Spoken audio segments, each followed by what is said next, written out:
आताशी थोडे झाले. चला स्वागत म्हणजे काय ऑलरेडी डन. मुख्यमंत्र्यांनी सांगितलं होतं, साहेब बोलले होते त्याप्रमाणे गुन्हा दाखल झाला. बीडची दहशत संपली पाहिजे असं म्हणाला. बीडची दहशत नाही, बीड जिल्ह्याला बदनाम करू नका. ज्या लोकांची हे फक्त परळीची दहशत. चला आगे बोलू.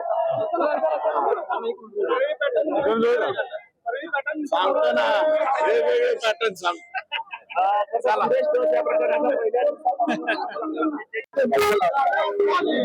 आता नाही, माननीय मुख्यमंत्र्यांनी हाऊसमध्ये जाहीर केलं ना,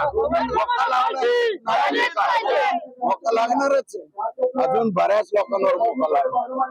आताशी थोडे झाले. चला स्वागत म्हणजे काय ऑलरेडी डन. मुख्यमंत्र्यांनी सांगितलं होतं, साहेब बोलले होते त्याप्रमाणे. तर आमदार सुरेश धस यांची आपण ही प्रतिक्रिया पाहिलेली आहे. ज्या आरोपींवर मोक्का लावलाय त्या संदर्भात त्यांनी ही प्रतिक्रिया दिली. अजून अनेक जणांवर मोक्का लागणार आहे असंही त्यांनी म्हटलेलं आहे. खरं तर आमदार सुरेश धस यांनीही या प्रकरणासंदर्भात वारंवार आरोप केलेले होते. वाल्मिक कराड म्हणा किंवा धनंजय मुंडे यांच्यावर त्यांनी हल्लाबोल केलेला होता आणि त्याच प्रकरणातली आपण ही महत्त्वाची अपडेट पाहतोय.